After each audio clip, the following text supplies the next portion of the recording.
If you like this video, make sure to subscribe to Downfall Network for more cool content.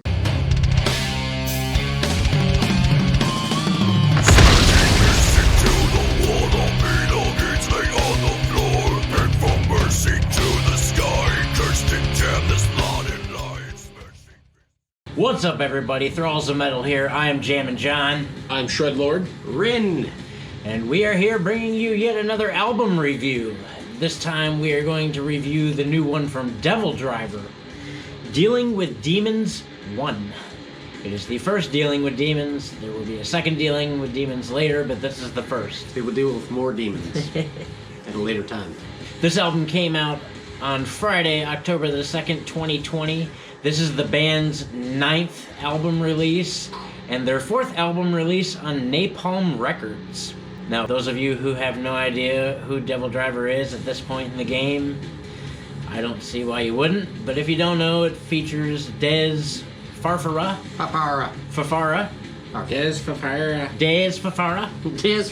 From Coal Chamber. Most notably from Coal Chamber. From Coal Chamber. And he never did anything else besides Coal Chamber and DevilDriver. And there might be some young kids out there that have absolutely no idea, so you get a pass. Coal Chamber were kind of a big deal. These guys were formed in 2002 under the name Death Ride, and then for legal reasons in 2003 changed their name to DevilDriver, which is where we're at now. So yeah, if you're a 16-year-old kid, you don't know who DevilDriver or Coal Chamber are.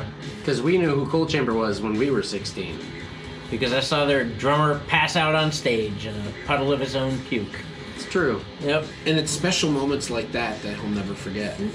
Keith stays with you. As far as other members of this band, there have been just random members, some formerly of Static X, one formerly from Chimera. I know the drummer of Diecast was on their second album, and I can't remember what the hell his name was.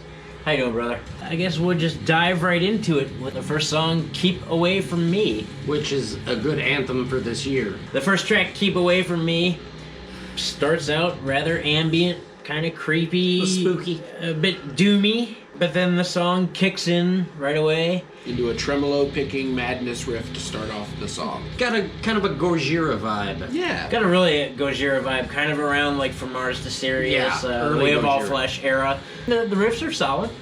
Cool kick drum patterns. I'll say this, I'm not much of a DevilDriver fan, so I have somewhat of subjective ear. Theme for me that constantly kept repeating itself on this album was, it sounded like something that would have came out when I graduated high school.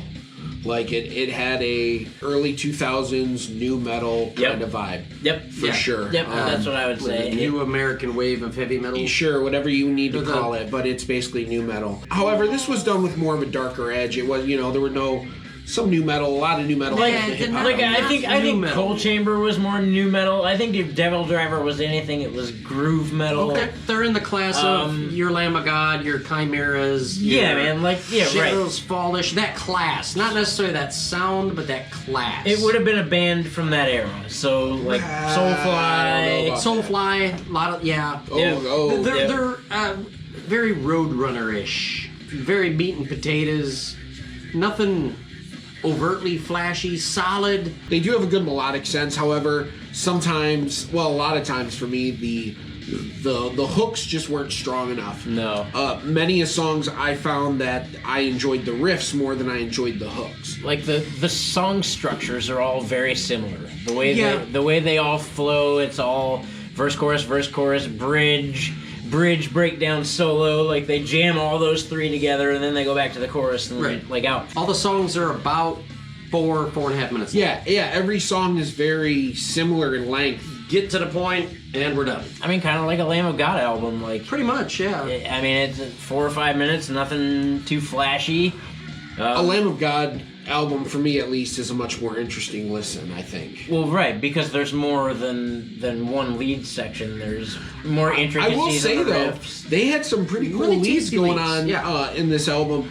A lot of cool slide guitar, actually. Yeah, in the song "Nest of Vipers," which I thought was really unique. Some slide guitar, and you don't really know how slide guitar is going to work with your, your metal, but it worked really well.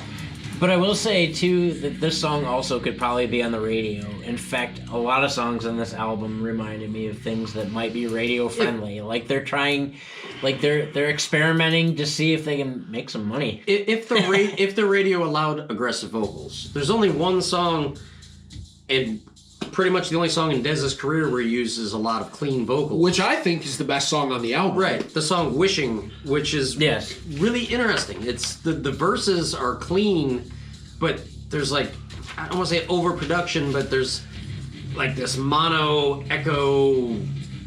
Well, he put a lot of thought into this, because what'd you say the story was with the song? Yeah, the song is about supposedly about his wife had cancer, who she's fine now, but the song is about if she did die, so wishing she was still here. And that's what he screams in the chorus, wishing, yeah. But the sung verses kind of remind me of Ghost. Kind of Ghost, Yeah. almost like Sid Barrett. With a much more Boyd. processed vocal line. Something. Like a less whiny Manson. Yeah, but it's not being like, I'm creepy. I don't know. Bauhaus? I don't really listen to Bauhaus. I've heard that was an influence on him on that song, so I'm just repeating some other more respected journalist. I had a conversation with Billy LaHote earlier this week Today? about this song. Oh. He was like, "Hey, reaching out. Have you heard the new DevilDriver?" And I said, "Look, man," and this is my take.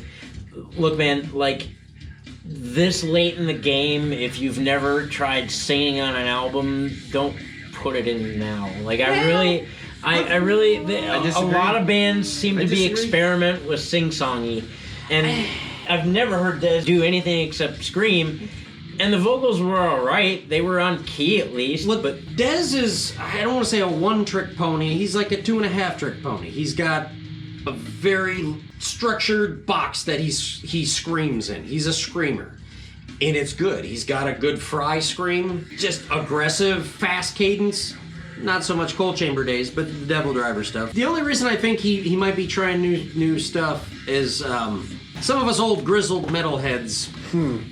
Like, don't you sing, you've never sang before, I don't want to hear you sing.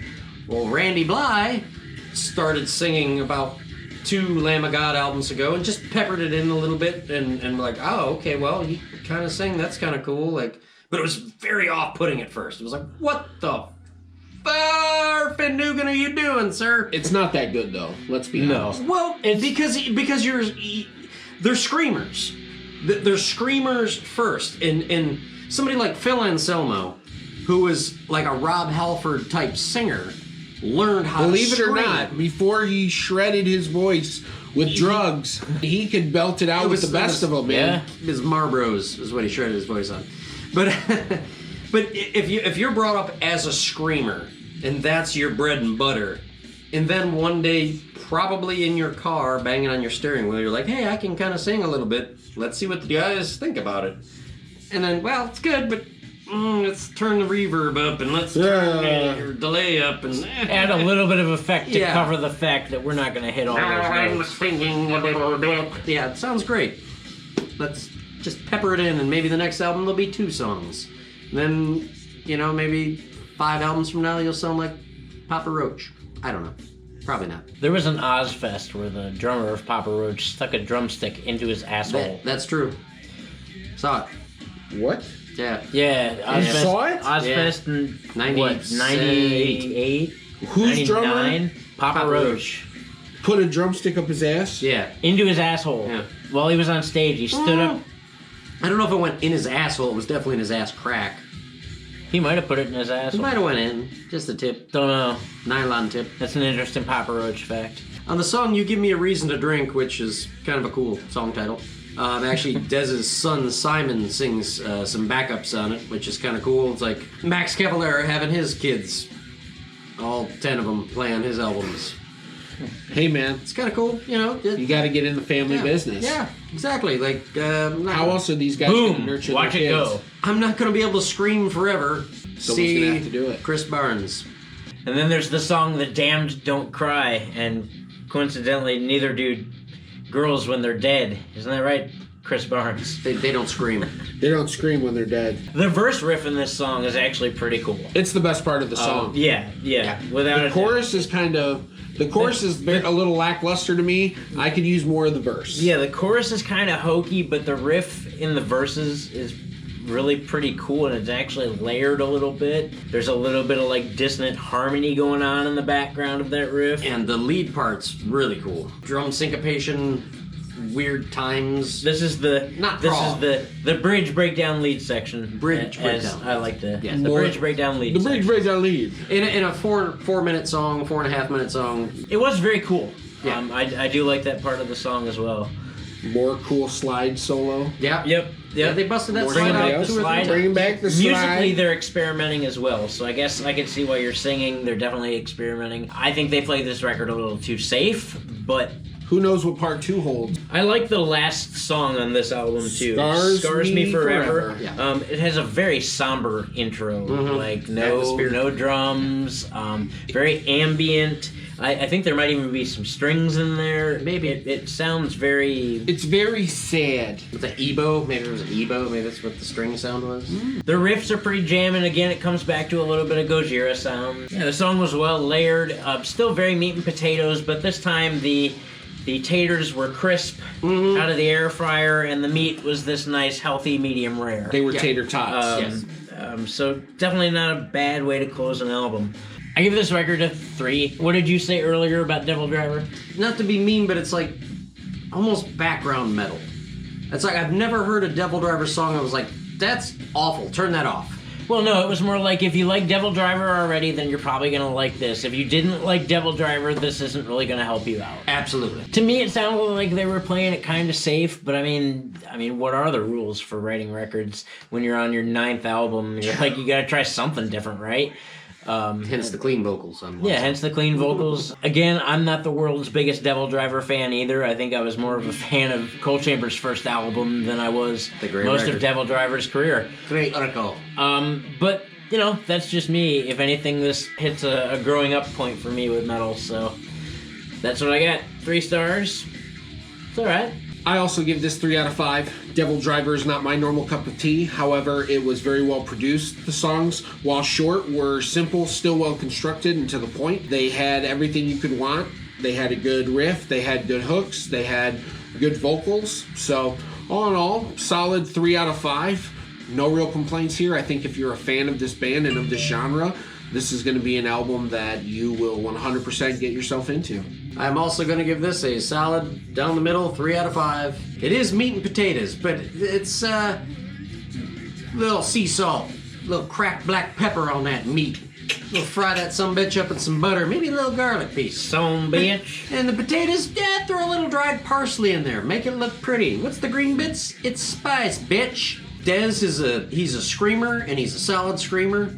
The band is tight. I can't tell you any of the dudes' names, but they're solid players. Drummer's really good. He's no Portnoy or nothing, but he's no Phil Rudd neither. DevilDriver is solid. If you like him, you'll still like him. If you didn't, you won't.